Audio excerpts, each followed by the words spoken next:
Hey, Polly. Hey, Greg. Big news today. Oh, what's the big news? Big news. We have 988 Hmm. on the podcast today. I have a lot of questions for 98. I know the basics of 988. Mm-hmm. So I cannot wait to find out, all the ins and outs of how 988 is working and Rhode Island 988 and Yeah, everything.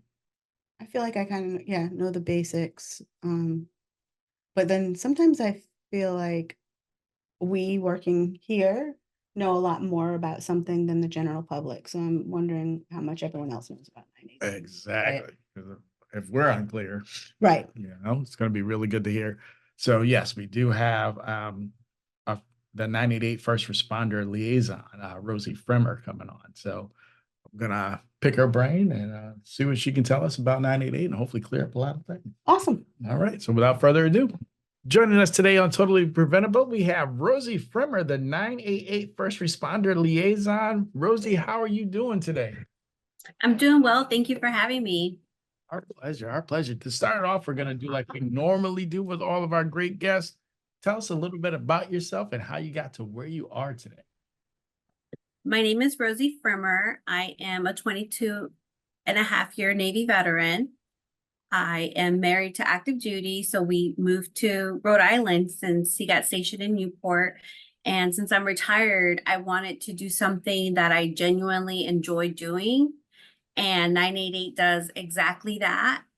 It's totally awesome. And I love that they are willing to help people when they need help. And I just love Horizon Healthcare Partners for hiring me, giving me an opportunity to help represent 988 and get the word out for 988.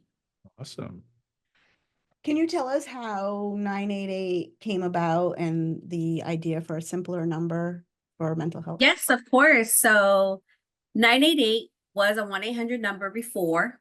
And in 2018, there was an act that was definitely pushed by Senator Jack Reed. He's from Rhode Island. So, you know, he made it possible for it to be converted from a 1-800 number to a 3-digit number. Because as we all know, when you're stressed or there's emotions running high or just anything that kind of throws you off your norm, you're not going to remember a 1-800 number. Mm. You're going to want something more simple. And 988 is that. It's just 3 digits. And you don't have to remember what comes after the 1-800 because we all remember the 1-800 part, but we can't remember the numbers that follow on. And Senator Jack Reed definitely pushed for that to happen, and it happened. And here we are, fast forward into 2024, and we are using 988. It was a program that took some time. The 1-800 number was a lifeline number, and it was established in 2005. And in 2018, there was an act that pretty much made it change from the 1-800 to a 3-digit number. Is 988 designed to take care of? Is it just for like individuals in crisis, or is it for friends and family to call? Everyone. So when you call 988, they don't ask you for your age. They don't ask these personal questions. Of course, when you call and the counselors can kind of tell that you're a child, they may ask, is there an adult nearby you? But 988 is generally for anyone. We have people calling from elementary school all the way up until the elderly population. And at the local call center here in East Providence, they have a list of people who they call every night to say goodnight because they're old and they're lonely and they have no one else. And so that's what I love about Rhode Island. We're able to cater to our community at that level. I am a testament to the 988 call. I have a youngster in my life who needed to call 988, and they were met with someone who gave age appropriate advice and helped out and tremendously calmed the situation. It was a great thing. Wasn't sure how it was going to be because even I didn't know about the parameters of a 988 call. So it was great to see that a youngster could actually call and remember the number and get the help that was needed. Yes, and Horizon Healthcare Partners has teamed up with a lot of young people to give us feedback on what type of materials they want printed. And we go off their feedback because we're trying to reach everybody. So we have stickers that have now in a variety of colors. You have salmon pink, you have magenta, and then you have blue. All right. But we only have the blue. I know, we need more. we need I more will have to blue. come, I will have to come bring you some more. All right, thank you, because all we have is the blue. True. If someone is in crisis, can you tell us what would determine whether they should call 988 or 911? Of course. So 988 is if there's no imminent threat, no imminent danger, and police EMS is not required. So if there's no weapon involved at the moment and there's no desire to harm yourself or someone else at that moment, then you call 988. You can call 988 before it even gets to that level. You can call 988 when you're feeling down. You're like, I had a really bad day and I just need someone to talk to. We have counselors standing by 24/7 here in East Providence that are ready to take that call. And I've sat there a few times with Tiffany and her team, and I've just listened to people calling in with everyday issues that we all struggle with.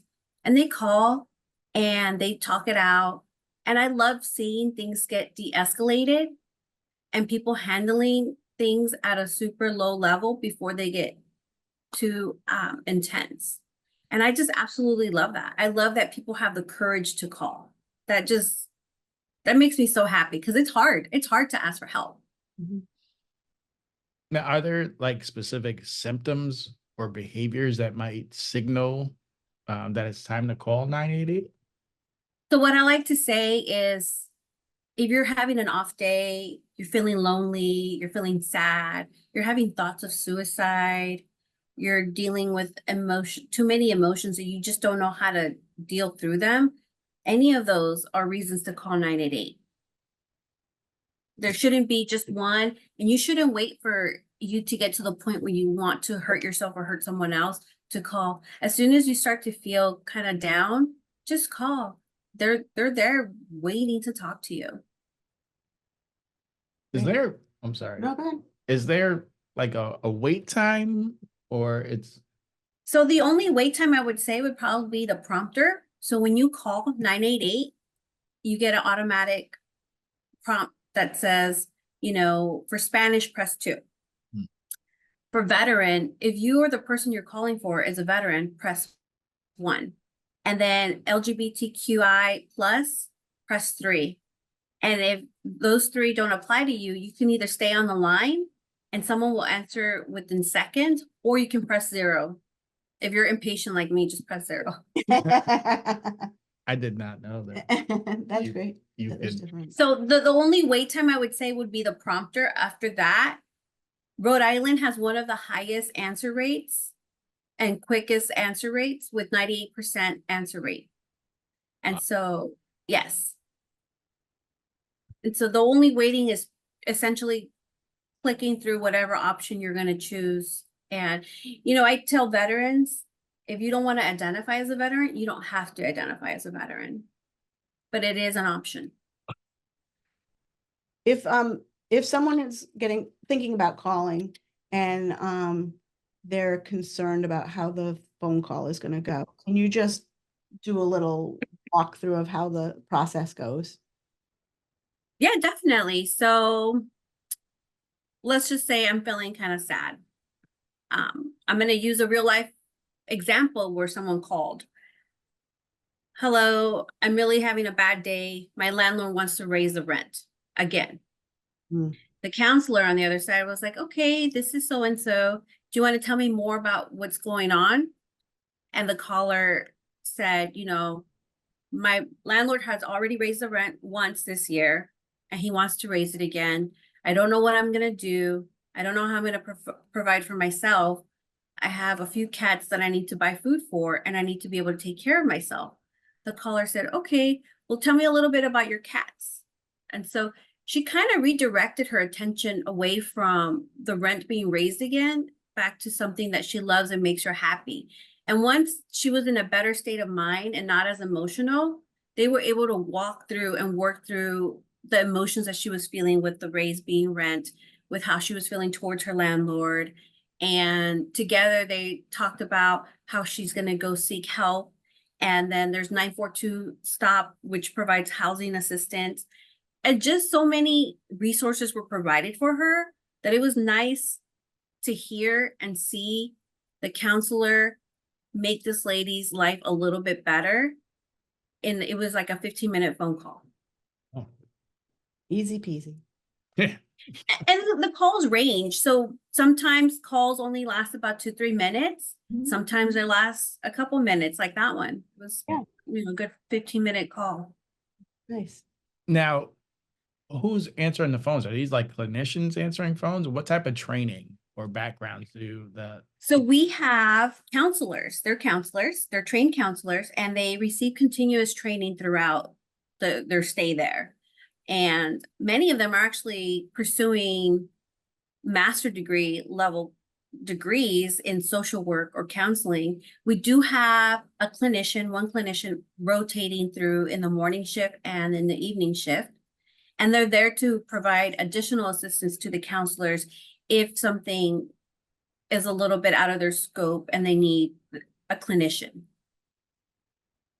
Now, you alluded to a few of the things during your exam, but what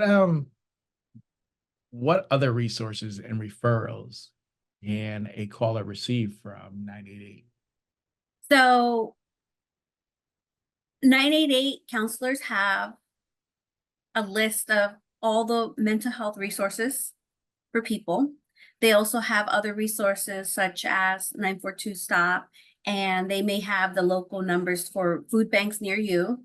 So if you're calling because, you're having a stressful time figuring out how you're going to provide for your family, holidays are coming up, I don't know how I'm going to make it happen, local food bank numbers are provided. Local mental health facilities are provided. So the CCBHCs are provided. And all that information is given to these people. And if these people forget any of the resources, they're welcome to call back. And our counselors just tell them, if you need any more or you need to call back again, please feel free to call back. And I absolutely love that because we genuinely want to help people get the help that they need. And if we can provide that information, we're going to do so. How often do you collaborate with mental health resources, police, people like that in the community? So we have meetings. It depends on who we're meeting. So we meet with HES. Mhm. We meet with the prevention coalitions.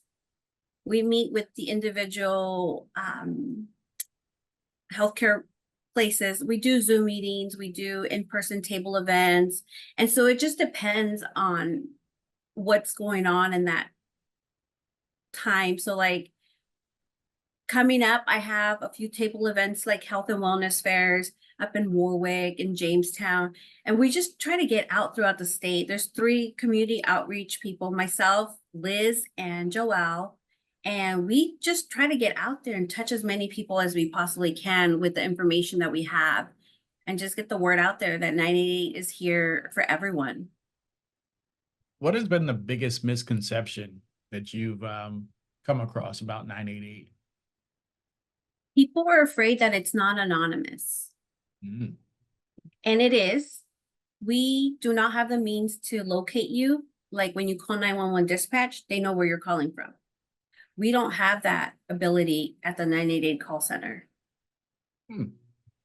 Another one is they have to pay to call. You don't have to pay to call. It's a free call. Wow. And you can call from anywhere in the States. Nice.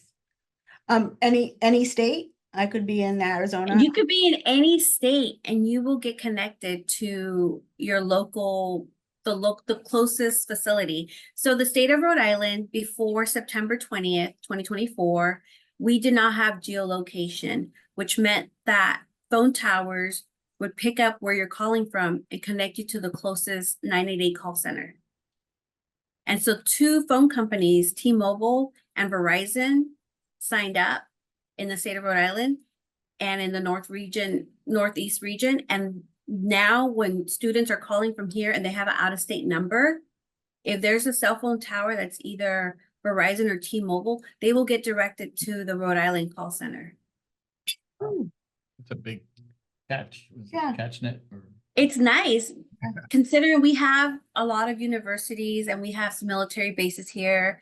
It's nice for those people to get connected locally and get connected to the local resources instead of being connected to something where their area code is originally from.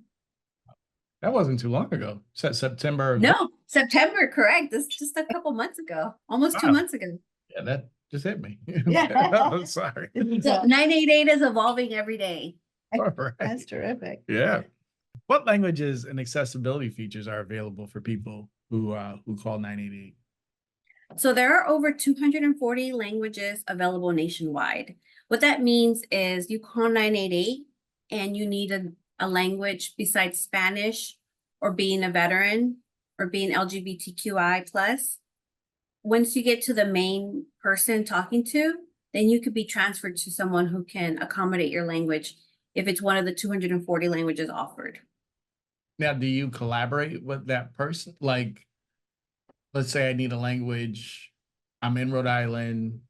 You connect me to someone who speaks my language. Will they have the resources that the person in Rhode Island has? Is that like is there somebody? They'll have general information. So they'll have like the local mental health facility. Got it. They probably won't be able to say, oh, hey, I know this person from this place, kind of like Rhode Islanders know, oh, just talk to so-and-so. Mhm. You know, Amy from Gateway down if you're in like South County area. Got it. All right. How is 988 funded? And are there new things that are headed down the way to improve 988?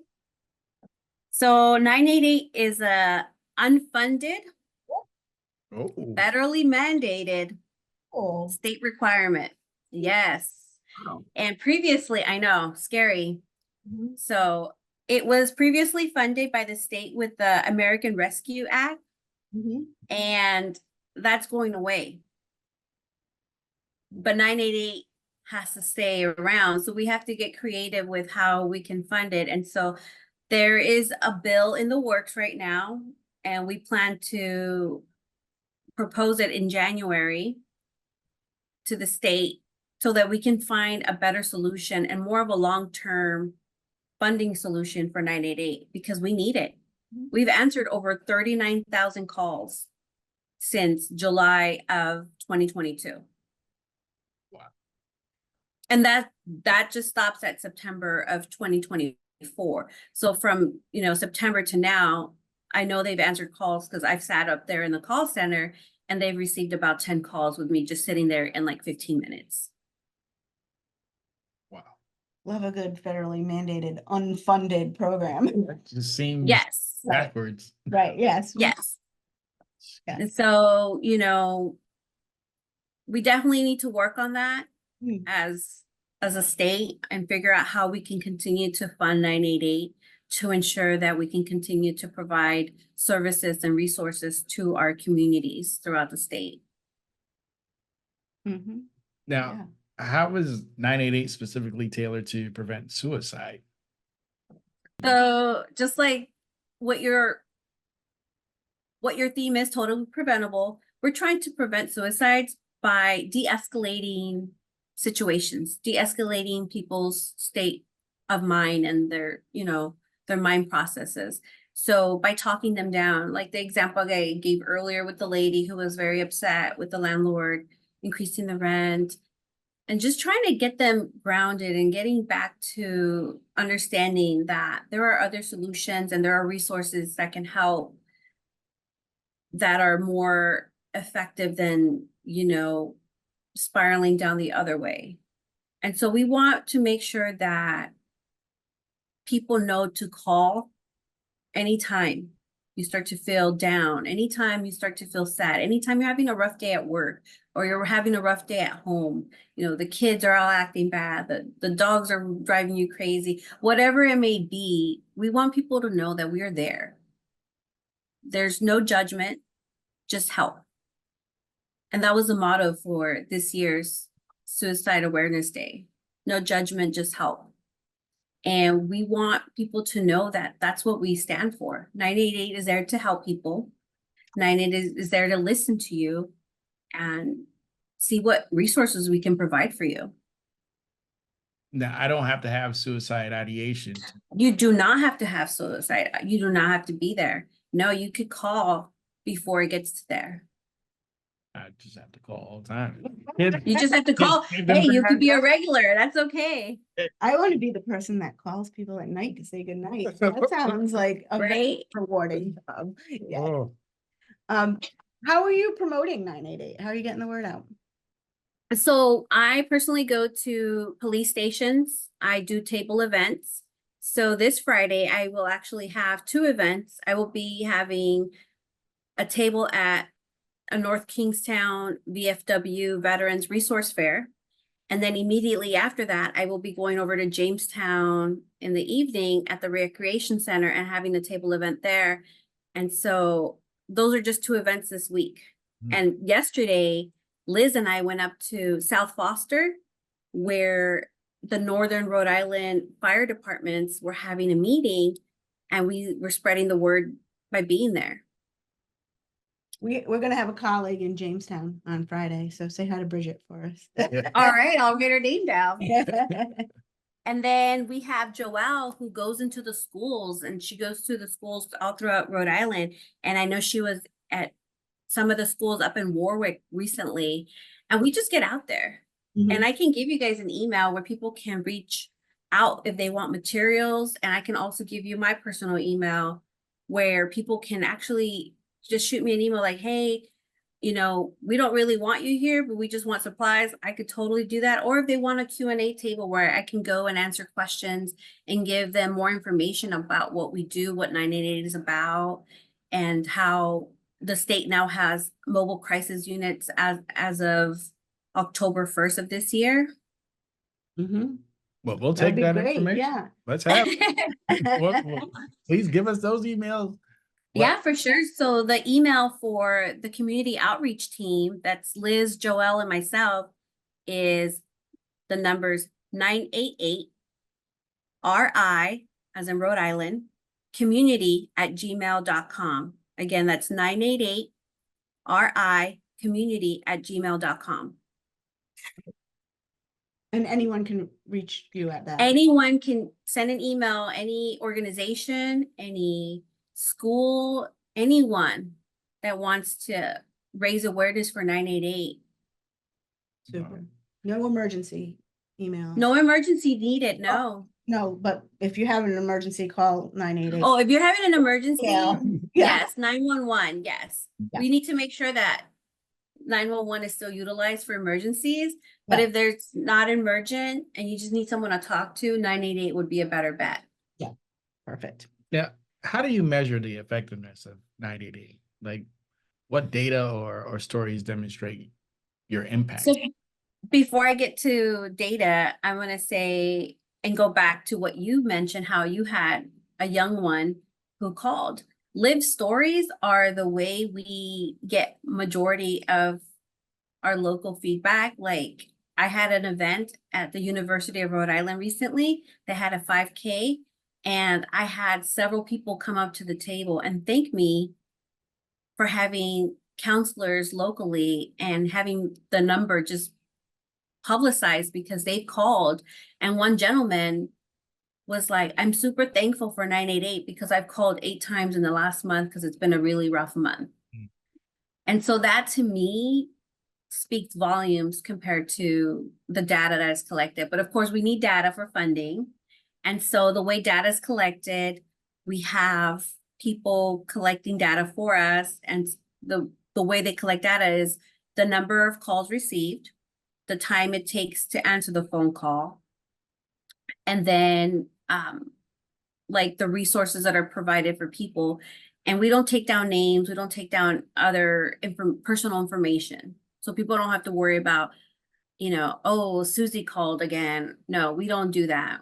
We accept the calls, we help the people, and then, if they want to call back again, we will gladly accept the calls again. Now, earlier you mentioned that Rhode Island has one of the best call rates or pickup rates. Yes, Has it correct. always been like that? Or has Rhode Island jumped to the top recently? We've always been up there. We've had a great team from the beginning. One of our community outreach personnel, Joelle, she actually started at the call center Wow. when there was only two desks. And so now it's evolved to a bigger call center and more counselors. Wow. That's amazing that something this large was originally 2 desks. Mhm. If we have listeners who are want to help promote funding, is there someone at the State House they can reach out to, or someone big that they could write to or call? They can write to everybody at the State House. They could speak to the local representatives if they're not quite ready to, aim high, but any support that they want to give and go directly to the State House is greatly appreciated. Now, Rosie, if there was one nugget that you wanted everyone listening and watching to take from this interview, what would that nugget be? If you or someone you know is having a difficult time in their life, either you call for them or have them call 988 and be there with them. Awesome. Because it's not easy. That's great. I hope everyone remembers 988 and feels comfortable. I hope so too. Yep. Yes. No, we've got some great counselors. I've sat with them. Some of them have very soothing voices and, kind of put me to sleep over there with their nice voices. That is great. Well, thank you very much, Rosie, for informing us as well as our listeners and viewers about the. Thank you, Greg and Polly. I appreciate you guys. Our pleasure. Thank you. Thank you so much for all you do. Thank you. You guys have a great day. Bye.